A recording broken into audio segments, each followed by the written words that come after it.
This episode of the Creep Street Podcast is brought to you by Martini Coffee Roasters. You know, people always look at me weird when I say I start off every morning with a big old martini. But then I set them straight, and I tell them I'm talking about Martini Coffee Roasters coffee. A delicious coffee made by the Martini family. They roast their coffee using a traditional method of sight and sound to roast those little babies to perfection. And they also sell green coffee beans for those home roasters out there. And right now, fans of the Creep Street Podcast can get 20% off their entire order by using the code CREEPSTREET at martinicoffee.com. Once again, for 20% off your order, use the code CREEPSTREET at martinicoffee.com. Martini Coffee Roasters, the perfect coffee to keep you creeps caffeinated. You've taken a wrong turn down Creep Street.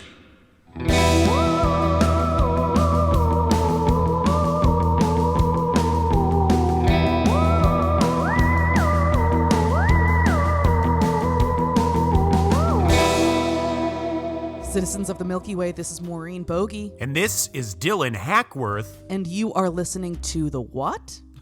The who? What?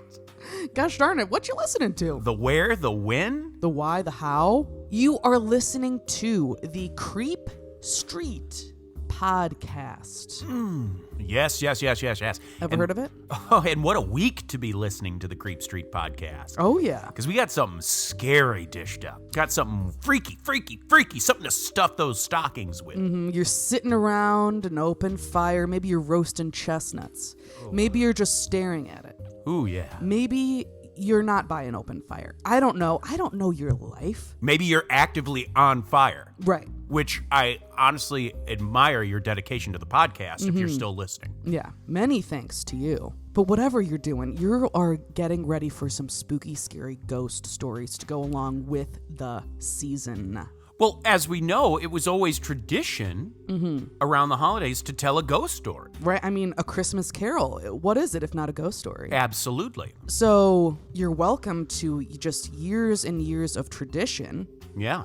We are single-handedly keeping it up. Absolutely. No one else. No one else is doing this. No one else has a podcast that talks about this stuff. That's right. No one else has a podcast.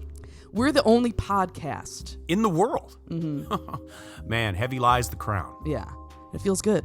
But here's the deal. If you are a fan of the cast, we please ask you to like, rate, subscribe, leave a review, tell your friends about us, share us on social media, any of these things. It really does help to spread the podcast, spread the joy, spread the wealth. Spread the cheeks. Exactly. And we're so grateful for all that you do for us. And we're so grateful to have you listening today and all days. Absolutely. To be kept up on what we're doing, you can follow us on social media. You know, ever heard of it? On Instagram, you can follow us at Creep Street Podcast. Twitter, we're at Creep Street Pod. We're also on TikTok. We're also on Facebook. And on our Facebook, we have a subgroup, okay? It's called Citizens of the Milky Way, a Creep Street fan page. Now, this is just a place, a little forum where anyone, including us, but including you and anyone else in the group, can post memes, articles, stories, ask questions, anything like that. Yes. And there we post a few days early what our episode is going to be, so you'll get a little bit of a sneak peek on there, things like that. So you can check that out at Citizens of the Milky Way on Facebook, I should say. Now, Creep Street Podcast releases an episode once a week. Always have. Yep, never missed an episode. Never missed a week. Never missed a week. Knock on all that wood you got. And believe me, I got wood. Okay. But once a week often isn't enough for your bones. Yeah. For your blood. But the good news is we have a solution to your woes. It is at patreon.com/creepstreetpodcast.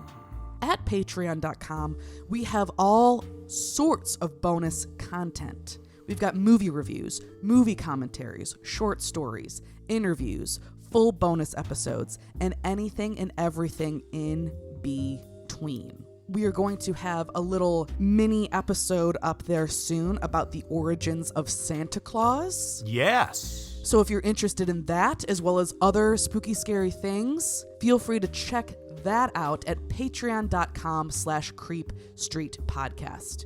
There are 3 different tiers. We have a $2 tier, we have a $5 tier, and we have a $10 tier. So no matter your budget, we have bonus content for you.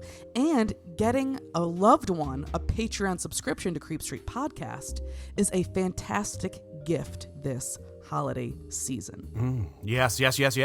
So last week we talked about the good old elves. Hey, yes, we did. And boy, people have liked that episode. Yeah, a very fun episode. It was fun to talk about all the different kinds of elves, you know, your Nordic elves, your Christmas elves, and all of it. The elves of shelves. Yes, we talked about elves of shelves. Yeah. But today we have a very different kind of vibe.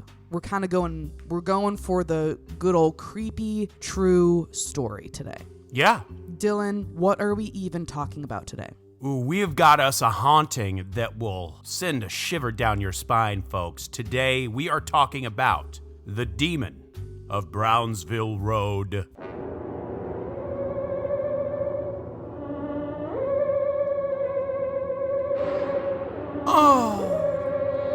Yes. Let me butter your biscuits with my sources here. Okay. First and foremost, my main source was a book called The Demon of Brownsville Road by Robert Cranmer of the Cranmer Family, the family at the center of this haunting. Damn. Then a video called The Demon of Brownsville Road, The True and Terrible Haunting of the Cranmer Family by the Paranormal Scholar on YouTube. And then the TV show A Haunting, Season 8, Episode 14, Demon's Lair.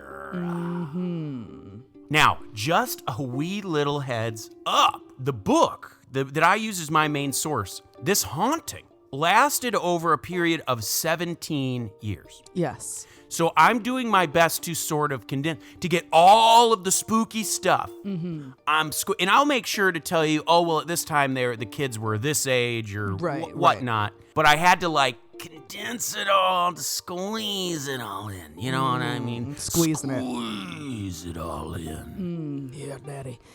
Now, this is kind of similar. We've heard of these kind of things before, similar to the Parent Family haunting, aka the Conjuring story. Yes. You know, in movies and books and, you know, things like that, a lot of times we think of hauntings as kind of happening fast and furious. Yeah. It all happening all at once, all of this stuff. But really, oftentimes it's much more subtle and it takes place over the course of many years. Amen. Maybe Amen. kind of lulling you into a false sense of security every time you think that maybe everything's going to be okay. Something then happens again. It's not like it's always spooky all the time. Exactly, right.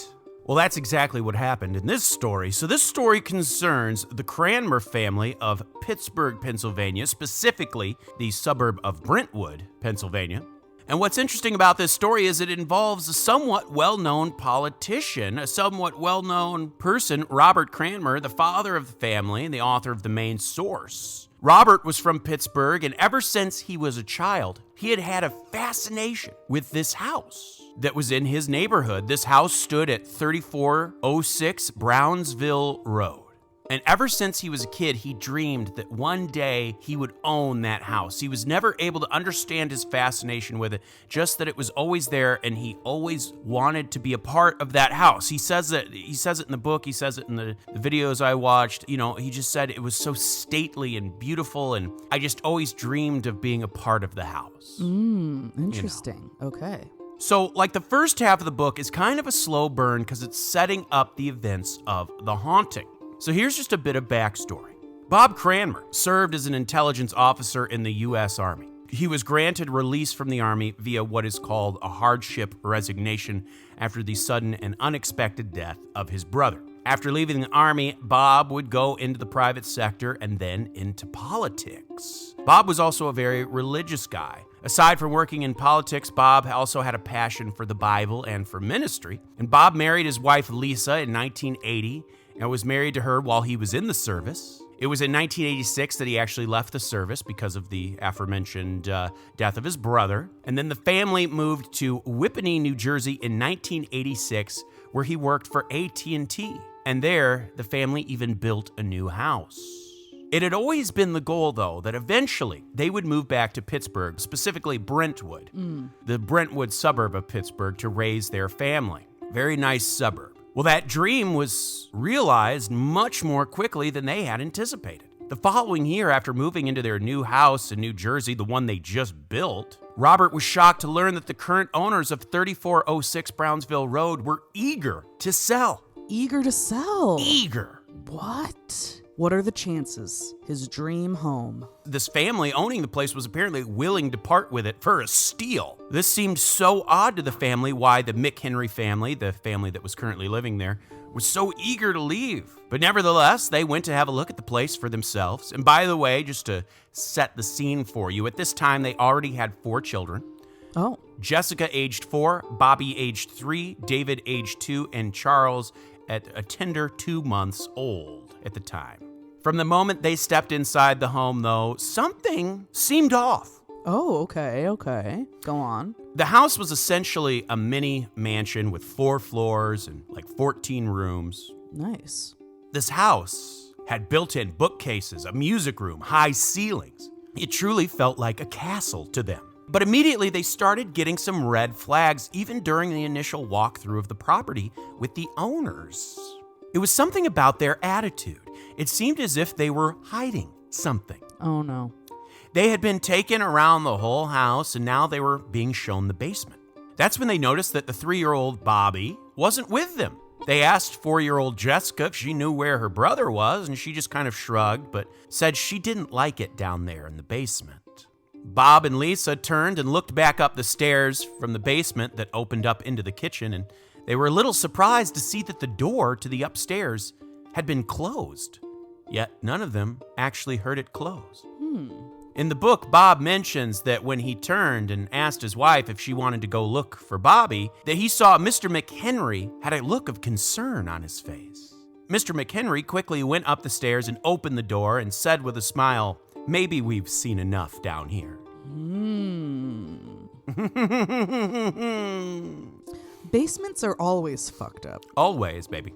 So the group started to make their way back up the stairs, but all of a sudden they were startled by the sound of their child, Bobby, screaming and wailing somewhere in the house. Lisa, Bob, and Miss McHenry took off running with Mrs. McHenry in the lead.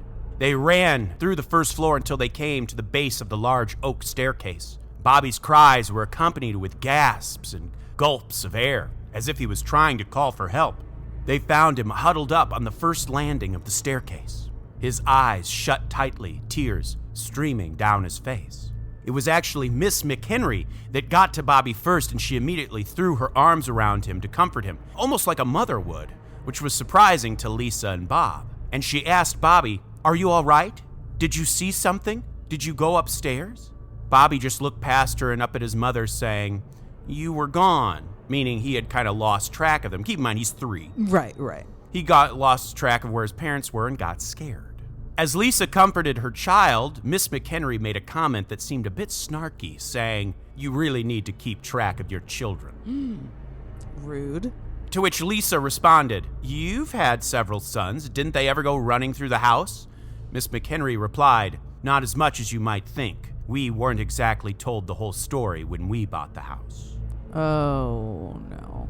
Now, this obviously got Lisa and Bob's attention. When the McHenrys were in another room, they whispered to each other, wondering what she meant by that. But there was something else Miss McHenry said that wasn't setting right with them. Not something she said to them, but to Bobby. One of the first things she asked Bobby when they found him was, "Did you see anything?"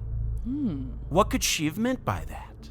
Well, despite all of that weirdness, the Cranmers were anxious to buy this house. It was their dream house. Yeah, I mean, it seems like a great house. But Bob asked Mr. McHenry what his wife had meant when she said they weren't told the whole story before buying the house. Was there something bad about the house they weren't telling them about? And Mr. McHenry assured them that no, the house itself was excellent. They were just sorry they had to leave it, but it was because of his wife's job. They had to move and move quickly.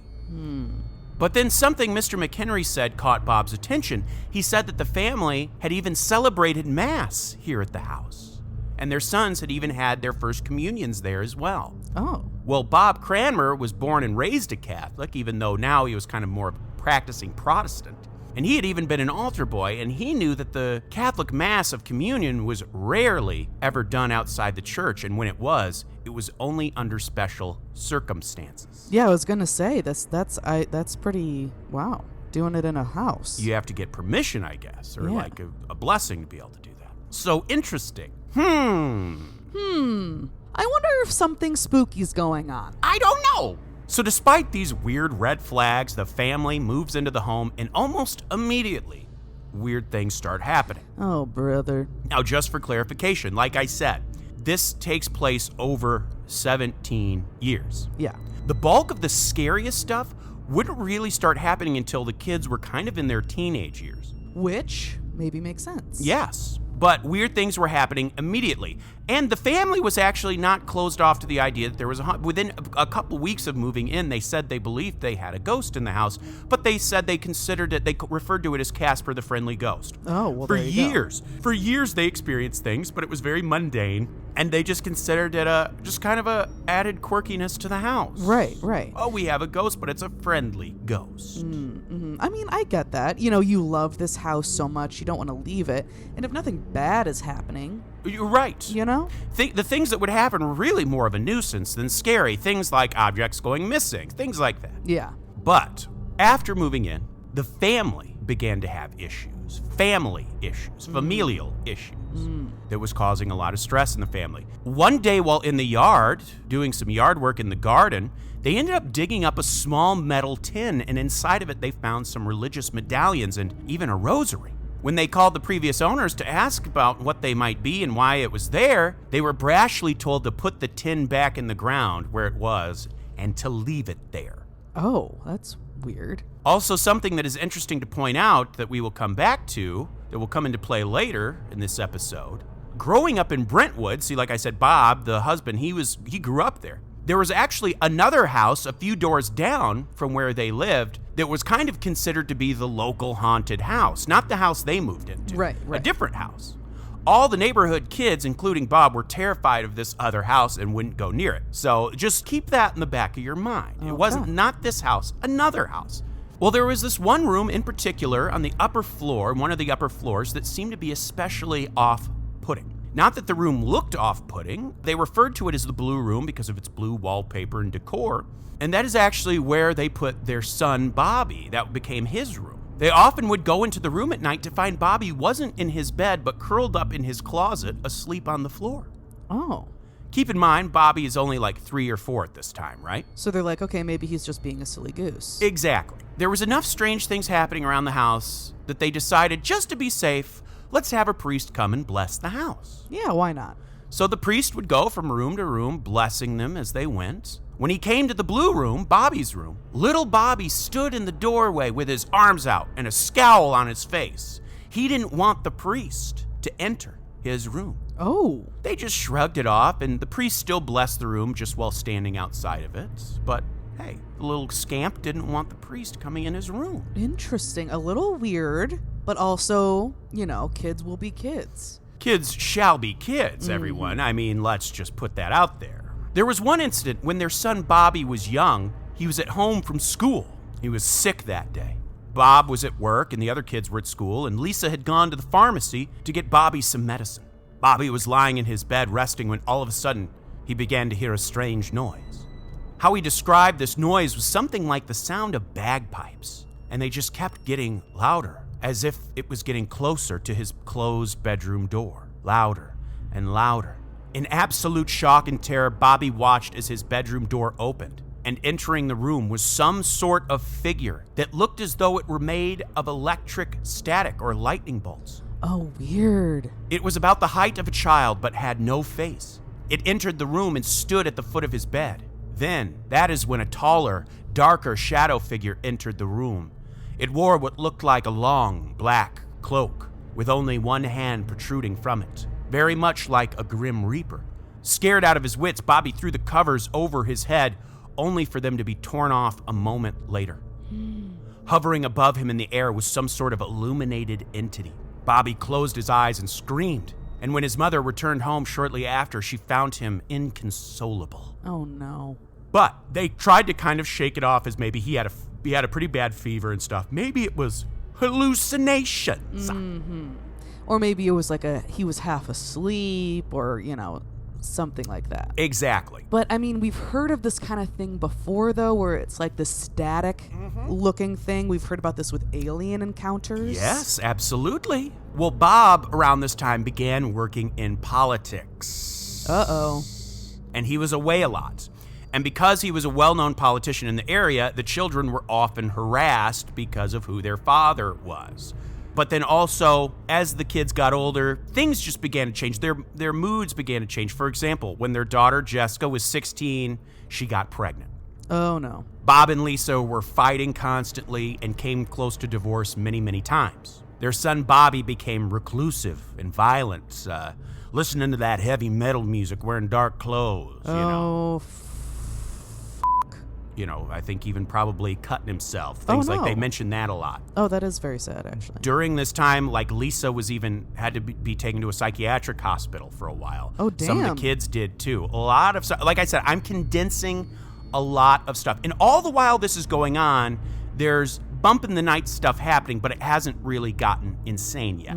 But this family is really going through it. Yes. There was one instant in the book that the book highlights in which Bobby and his dad got into an altercation. Like Bobby, I guess, attacked his dad. Oh. And his dad, kind of had to defend himself. Well, David, the younger brother, called the police, and it was actually Bob Cranmer that was arrested, spent the night in jail, and then ordered to live somewhere else for 2.5 months. Oh, my God. And because he was like a politician, the press took this and ran. So it was everybody's business. Oh, God. This sounds terrible. Yeah, it was everybody's biz, And that time the family were attending a Baptist church. And even though the charges against Bob were eventually dropped because of this, because he was a person of notoriety, of course, the story and the gossip never went away.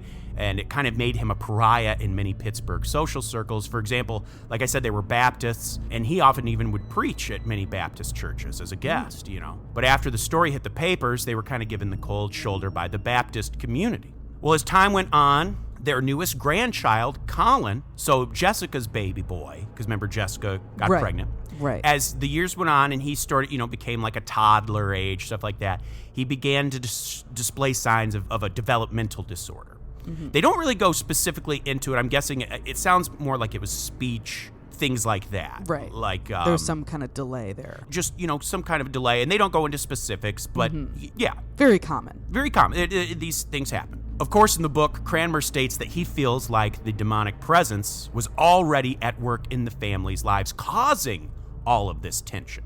And that it was feeding off of this negative emotion, not just the bickering, the fighting, all this stuff that it was, and who knows, maybe that did play a part in it. But the impression I got from the book was Bob Cranmer also, there were certain things he says in the book. He just seems sometimes like kind of a tool, I'll be honest. Yeah. So I don't know. I'm sure maybe that did play a part of it, but it also sounds like, I don't know. There were other forces at work that were more human origin, I think. But not to deny the haunting aspect, but no one's perfect, right?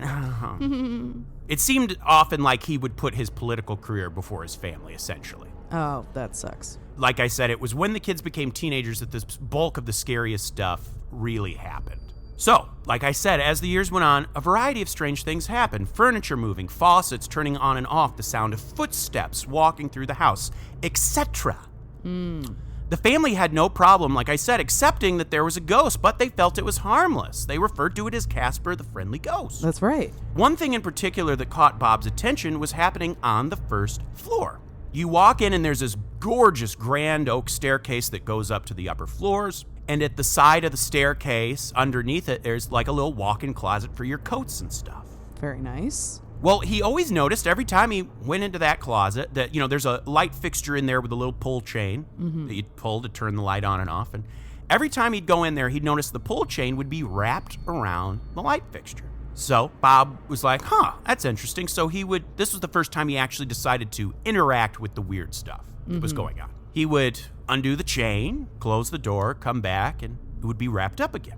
In fact, one time he unwrapped it, closed it, stood at the door with his ear to it, and when he heard a noise, opened it again real quick, and it was wrapped around the light fixture. That's scary. It did it while he was standing there, and he was just beyond the door, and when he opened it, it was, So he thought, you know what? Hey, I'm going to try this. I'm going to hang a rosary from it. Closes it, puts his ear to the door. He hears a noise, whips it open. The chain and the rosary are wrapped around the fixture. Oh my God. So he even starts kind of taking a Bible and going in there and just reading some scripture, praying, just to see if it elicits any sort of reaction. Mm-hmm. So that's kind of where it starts, is in this closet. Well, it was around this time that Jessica, so this is a few years after she got pregnant. Now she's become an adult. She's like early 20s, I think. She gets married. She's an adult, and she and her new husband move into because this is a huge house. Right. And like on one floor, they even had like a separate apartment. Her and her husband moved into the home for a while so they could save up money to buy their own house. And like I said, since this house was so huge, it was no problem. They weren't going to be, Right. In fact, Bob and Lisa were kind of thrilled. They were going to have their grandchild living in the house with them. Cute. They were really stoked about this. Well, one night, Tom, Jessica's husband, he was walking upstairs to check on baby Colin, who had been put down for bed about an hour earlier. And he's not really baby Colin anymore. Oh, I guess you're right. Yeah, he's like he's toddler age. Yeah. Just checking in to see if he's sleeping, Tom goes upstairs and he walks to the baby's room and he's surprised to see a shadowy figure standing over Colin's bed. And the room is like all dark and Tom thinks it's Jessica. And he says, "What are you doing in here with the lights off?" And when he said that, the figure turned away from him and walked right through the wall. Well, Tom rushes in, turns on the lights, and snatches Colin out of bed. Strangely enough, Tom had not been made aware of the strange things that happened in the house. Oh. The family had always kept it a secret between themselves. Of course. And with the few priests that would come and bless the place and hold mass there. What was terrifying now was that the attention of this specter seemed to be focusing on the wee babe. Now, that following Saturday night, Lisa was on the first floor in the kitchen reading a book. It was a little after midnight when Lisa suddenly got a call from Jessica, who was up on the third floor where her and her husband lived. She was sobbing and in a panic, screaming for help. Lisa ran in a flash up to the third floor to find Jessica sitting up straight in her bed, a look of sheer terror on her face. Lisa asked her what happened, and Jessica responded, "Me and Colin were sleeping when I woke up to see this thing, all in black, standing at the foot of my bed. I could see this hideously grotesque face smiling at me. I can't tell you how horrible it was. I couldn't move my arms or legs. It was as if they were being held down by some type of force. I got out a little scream and it finally moved out of the room right through the door. I remember this used to happen to me when I first moved up here when I was 13. I'd wake up and couldn't move. Now, after seeing that thing, I know what was happening. It was here then, too. It all makes sense." I mean, is this a sleep paralysis demon? I know. Well, so apparently she had been having these things when she was a teenager growing up in the house. Mm-hmm. Well, Bob had begun to pray around the clock and read scriptures in the rooms where the activity seemed to be focused. Later on, they will even set up TVs in the rooms and buy copies of Passion of the Christ. Oh my God. Which they will have literally playing 24 hours a day in these rooms. What? I just kind of, like I said, this is a span of over many years. I'm kind of glomming it all together, but there is a time when they played the Passion of the Christ in two separate rooms 24/7. They would turn it on repeat. And there would be times like when they would come home and the DVD would be popped out and like on the floor, things like that, That's so weird. So Bob decided he would go read scriptures in the room, or at least in these rooms where the activities seemed to be focused. So for a few nights, he slept in Colin's room, while Colin and his parents slept across the hall. Bob would pray and read scriptures for a few hours, then set an alarm, get a few hours of sleep, then wake up and do it all over again. Each time he would wake up from a nap, the rosary would be pulled apart or missing. In Colin's room, there was actually a crawl space that they would sometimes use for storage. On many occasions, Bob would be awakened from sleep by a pounding coming from inside the crawl space. Oh my God, that's so scary. When he would open the crawl space door, of course, there would be nothing there. One morning when Bob awoke in Colin's room, he was surprised to find 3 red scratches down his neck and across his chest. Ooh. Before long, all the family would be finding unexpected scratches and bite marks on their bodies. Lisa specifically had one on her left breast. Ew. It was a bite mark, but when you looked at it, it didn't look like human teeth. It almost looked like a dog, like animal Like Ugh. puncture. It was weird. Like puncture wound, like sharp teeth. Yeah. Oh, God. What the fuck? On top of all this, an awful sulfuric stench would come and go around the house. Uh-oh. And even more terrifying, blood began to appear in puddles and even drip down the walls as if the walls themselves were bleeding. Ew. What the fuck? There was one occasion when Jessica called from the 3rd floor and said Colin wanted to come down and see his grandparents. Uh-oh. Colin was, like I said, by this time probably no more than 4 or 5. And a few minutes later, they heard Colin screaming. And they come running, and they found him on the 2nd floor, hyperventilating. He was so scared, he could barely breathe, and he just kept saying over and over, "Monster, monster." Apparently, on his way down, he saw a door open. And when he went inside, there was a woman in there, and it transformed into this hideous thing. Oh, my God. What the fuck? And it's so weird that so much of it is just keeps on happening to the youngest boy, Colin. The presence in the house was now growing more and more violent with each passing day. At one occasion, Bobby was at the house alone and his girlfriend was over visiting. They're just going about their business when suddenly Bobby feels a little wave of air as an object whips by him, hits the wall, and shatters into a bunch of pieces. It was actually a CD. A CD had been whipped at Bobby with such force that it hit the wall and shattered. Now, you wouldn't think a CD would be that dangerous, but this thing was apparently thrown with such force that it could have hurt someone. It was clear now that the entity was not harmless as they once thought. Once again, the family called in Father Mike Salvagna to come and bless this house. And it was becoming clear to Father Mike that they were perhaps dealing with something of a demonic nature, perhaps a demonic infestation. Yeah, because this is sounding to be more than just a poltergeist or a ghost or something like this. Yes. He had the feeling that whatever was in this house was very old and had been there long before the Cranmers had moved in. Well, it was around this time that the Pittsburgh diocese heard about the Cranmer family and what they were going through. A Father Ron Langwin was assigned to help the family. And what's interesting is that Father Ron never actually stepped foot in the family's house and never has. But there was a specific reason for that. Father Ron was working with a woman named Connie Valenti. She was a devout Catholic woman who was said to be a very talented intuitive. Oh. She had in the past helped the police in Pittsburgh with several cases. Likewise, Connie would never step foot in the family's house either, which made her work with Father Ron all that more impressive. Essentially, how it would work was she would pray and meditate on the situation and would have visions. She could see the inside of the house. So she would then have Father Ron ask Bob questions based on the visions. And of course, because she had never entered the house, it was astonishing how accurate many of her visions were. Father Ron would often ask questions like, is there a room in the house with this sort of wallpaper, or blah, blah, blah. He would name specific things about the room that would be dead on, even specific decor items they had on shelves and stuff. Not visiting the house, these visions would remain untainted. Father Ron was able to tell them details about their home you couldn't know unless you had been there.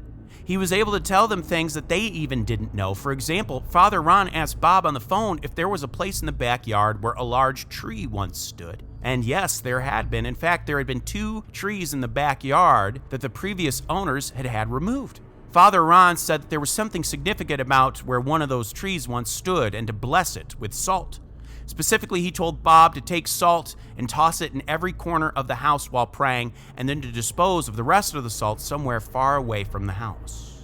He also wanted Bob to get gold crosses for each family member to wear around their neck. Oftentimes, these crosses would go missing right off people's bodies and later be found bent up or even chewed. Ooh, Yeah. that's so creepy. Yeah, but through Father Ron and Connie Valenti, Bob Cranmer was giving a shocking revelation. Remember that house nearby that was always said to be haunted when Bob was growing up? Well, it turned out during the 1920s and 30s, that other house was the residence of a doctor. And this doctor, he would terminate pregnancies for young women at a time when they were desperately seeking abortions, at a time when, you couldn't do that legally. But this doctor was an absolute monster. He was cruel and abusive to his patients and was usually drunk.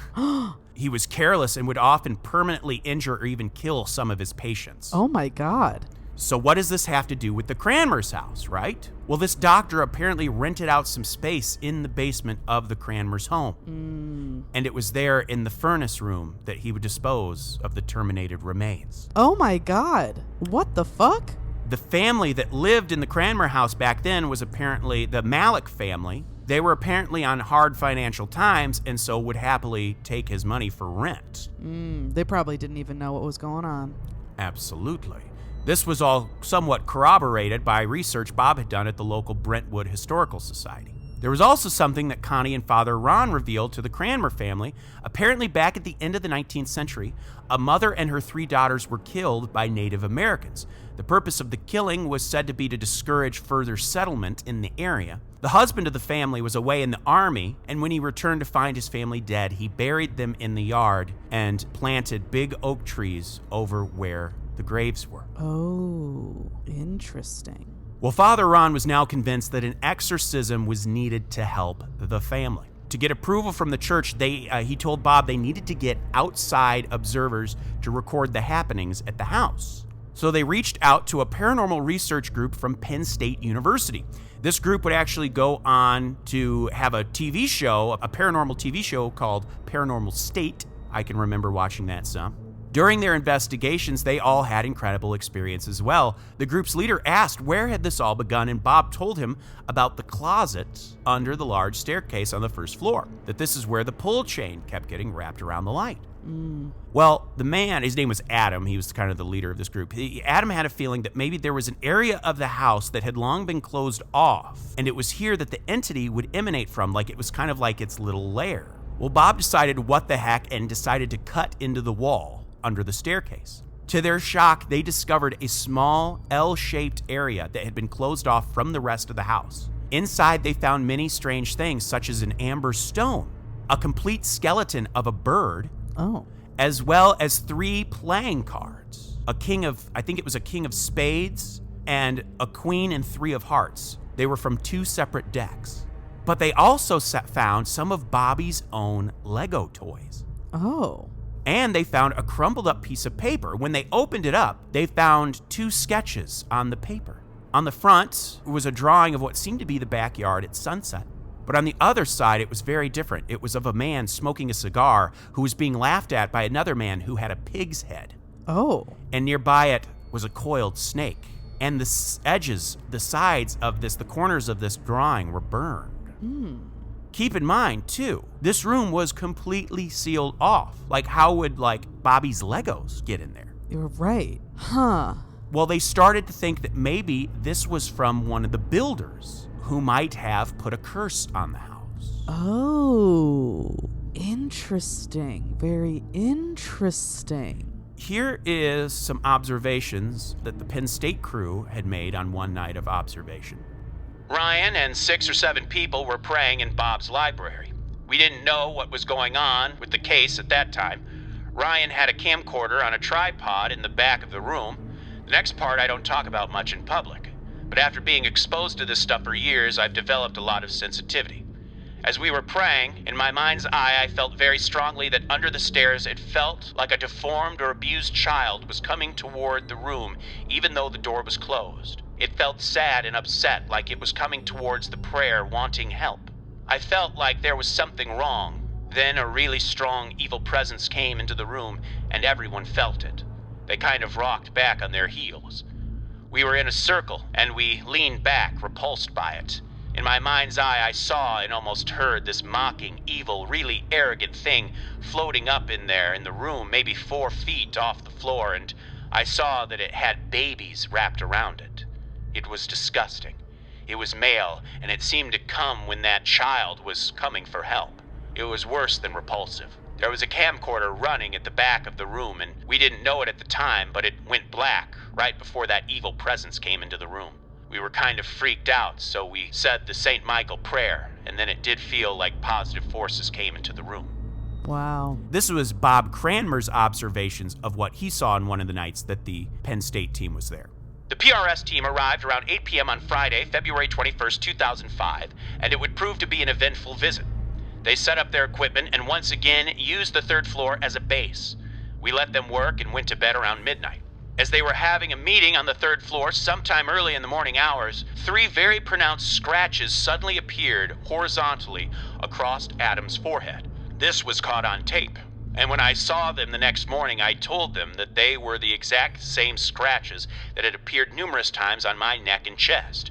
However, blood actually ran down Adam's forehead. Also, what was different about this incident was that Adam was not asleep when it occurred, and others actually saw it happen. Adam later related his story of the night. It was cold and snowing outside. We were talking on the 3rd floor, but it felt oppressive and overwhelming. I walked outside with Ryan and Elfie, one of the girls in the class, to breathe. We walked for about 15 to 20 minutes. Then lightning hit nearby and everything went black except the 4 street lights right around us. We felt like we needed to get back right away because something may have gone wrong.